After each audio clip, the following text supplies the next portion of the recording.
सुप्रिया के प्रति मेरा आकर्षण चुंबक की तरह मुझे खींच रहा था। एक दिन मैंने हंसकर सीधे सीधे उससे कहा, मैं तुमसे प्यार करता हूँ। वह ठहाका मार कर हंसी, तुम बड़े नादान हो सौरभ। मुंबई में प्यार मत करो, लुट जाओगे। उसने फिर कहीं दूर भटकते हुए कहा, इस शहर में रहो, पर सपने मत देखो। छोटे लोगों के सपने यूं ही जल जाते हैं। जिंदगी में सिर्फ राख और धुआं बचते हैं। सच तो यह है कि प्यार हाथों से फिसल जाता है। कितना बेहुदा ख्याल है सुप्रिया। किसका? तुम्हारा। मैंने तल्ख होकर कहा। और किसका? यह मेरा ख्याल है। वह हैरान सी हुई। तुम यही समझे? तो मेरा है। ओह, उसने दुखी होकर कहा। फिर भी मैं कह सकती हूँ कि तुम कितने अच्छे हो। काश मैं तुम्हें समझा पाती। नहीं ही समझाओ तो अच्छा है, मैंने उससे विदा लेते हुए कहा। मैं समझ गया। रास्ते भर तरह तरह के ख्याल आते रहे। आखिरकार मैंने तय किया कि सपने कितने भी हसीन हो, अगर आप बेदखल हो गए हो, तो उन हसरतों के बारे में सोचना छोड़ देना चाहिए। मैं सुप्रिया की जिंदगी से कट सा गया था। मैं सुप्रिया को एक ट्रेन के सफर में मिला था। वह भी वहीं से चढ़ी थी जहां से मैं चढ़ा था और वहीं उतरी भी थी। कुछ दिन में हेलो हाया से बात आगे बढ़ गई। वह एक ऑफिस में असिस्टेंट की नौकरी कर रही थी। बैठना उठना हो गया। वह बिंदास थी, पर बेहद प्रैक्टिकल। कुछ जुगाड़ू भी थी। मेरे छोटे मोटे काम उसने फोन पर ही करा दिए थे। उस दिन मैं फैक्ट्री से देर से निकला, तो जैक्सन रोड की ओर निकल गया। दिल यूं भी दुखी था, क्योंकि फैक्ट्री में एक हादसा हो गया था। बार बार दिमाग में उस बूढ़े आदमी का घायल चेहरा आ रहा था। मैं एक मसाज पार्लर के पास रुक गया। ये पुराना शहर था अपनी स्मृति में, इतिहास को समेटे हुए। मैंने घड़ी देखी। 8 बज रहे थे। मैं थकान दूर करने के लिए घुस गया। अभी मैं जायजा ले ही रहा था कि मेरी नजर सुप्रिया पर पड़ी। तुम यहाँ? मैं इसी पार्लर में काम करती हूँ। पर तुमने तो बताया था कि किसी ऑफिस में काम करती हो। हाँ, करती थी। फिर सब यही पूछ लोगे क्या? कहते हुए वह दूसरे ग्राहक की ओर बढ़ गई। नशे से लुढ़कते लोगों के बीच से वह उन्हें गर्म बदन का एहसास दे रही थी। ये देख मुझे गहरा अफसोस हुआ। मैं सिर्फ हेड मसाज लेकर वापस आ गया। रास्ते में मैंने फ्राई चिकन और रोटी ले ली थी। कमरे में पहुंचकर मैंने अभी खाने का एक गस्सा तोड़ा ही था कि रवि आ गया। आओ रवि, मैंने कहा। बड़े मौके से आए हो तुम। क्या है? रवि ने मुस्कुराते हुए पूछा। वह एक दवा की दुकान पर सेल्समैन था। पूरा कंजूस और मजबूर आदमी। अक्सर उसे घर से फोन आता था, जिसमें पैसे की मांग होती थी। इस कबूतर खाने में इसी तरह के लोग किराएदार थे, जो दूर कहीं गांव घर में अपने परिवार को छोड़कर अपना सलीब उठाए चले आए थे।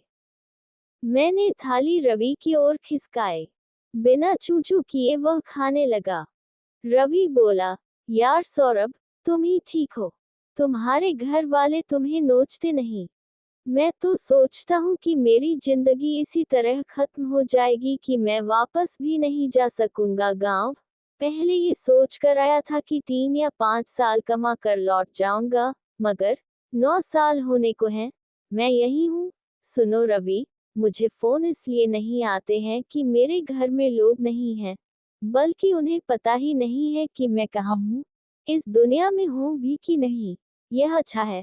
आज जिस बूढ़े आदमी के साथ हादसा हुआ, अगर मेरी तरह होता तो किस्सा खत्म था। पर अब जाने क्या गुजर रही होगी उसके घर वालों पर। एक बात बोलूं? बोलो। तुम शादी कर लो। किससे? अरे, मिल जाएगी। मिली थी, मैंने कहा। फिर क्या हुआ? टूट गया। रात काफी हो गई थी। सौरभ सुत गया। सवेरे मेरी नींद देर से खुली, मगर फैक्ट्री में मैं समय से पहुंच गया। मुझे वही पता चला कि उसने अस्पताल में रात तकरीबन 2 बजे दम तोड़ दिया। मैनेजर ने एक मुआवजे का चेक दिखाकर हमदर्दी बटोरने के बाद फैक्ट्री में चालाकी से छुट्टी कर दी। मैं वापस लौटने ही वाला था कि सुप्रिया का फोन आया। मार्शल बाजार में एक जगह वह इंतजार कर रही थी। क्या बात है? मैंने पूछा। कुछ नहीं। वो हंसी। बुलाया क्यों? गुस्से में हो? किस बात के लिए? अरे, बोलो भी। बोलूं? हाँ। झूठ क्यों बोली? क्या झूठ? कि ऑफिस में? नहीं, सच कहा था। तो वहीं रहती। बॉस देह मांग रहा था, उसने साफ साफ कहा। क्या? मैं अवाक रह गया। काफी देर बाद मैंने कहा, चलो, मुझे माफ कर दो। गलतफहमी हुई। गलतफहमी में तो तुम अभी भी हो, मतलब। मैं इस बार चौंका। कैसे? फिर कभी? सुप्रिया ने हंसकर कहा। उस दिन सुप्रिया के प्रति यह गलतफहमी रह जाती, अगर मैं उसके साथ जिद करके उसके घर नहीं गया होता। मेरे घर की तरह बेनुमा मकान था। एक बिल्डिंग में 20 से 30 परिवार होंगे। सचमुच कभी कभी जिंदगी भी क्या खूब मजाक करती है। वह 5 बूढ़ों को पालते हुए खुद बूढ़ी हो रही थी। उसकी माँ की आंखों में एक चमक उठी। कुछ अपना रोना रोया, कुछ सुप्रिया का। मेरा भी कोई अपना कहने वाला नहीं था। भाई कब का न जाने कहाँ छोड़ गया था। माँ बाप गुजर चुके थे। चाचा ताऊ थे, पर कभी साल 2 साल में कोई खबर मिलती। उस दिन सुप्रिया का हाथ अपने हाथ में लेकर मैंने कहा, मुझे अब कोई गलतफहमी नहीं है। तुम्हें हो तो कह सकती हो। मुझे है, उसने हंसकर कहा, पर कहूंगी नहीं। एक खूबसूरत रंग फिजा में फैलकर बिखर गया। उस दिन उसके छोटे बिस्तर पर जो अपनापन मिला, माँ की गोद के बाद कभी नहीं मिला था। 2 महीने बाद दोनों ने शादी कर ली। बस 10 जने थे। न घोड़ी, न बारात, पर मुझे और सुप्रिया को लग रहा था कि सारी दुनिया जीत ली। शादी को 2 साल हो गए। एक प्यारी सी बेटी है। एक सुखी परिवार की तरह है सुप्रिया का फैमिली।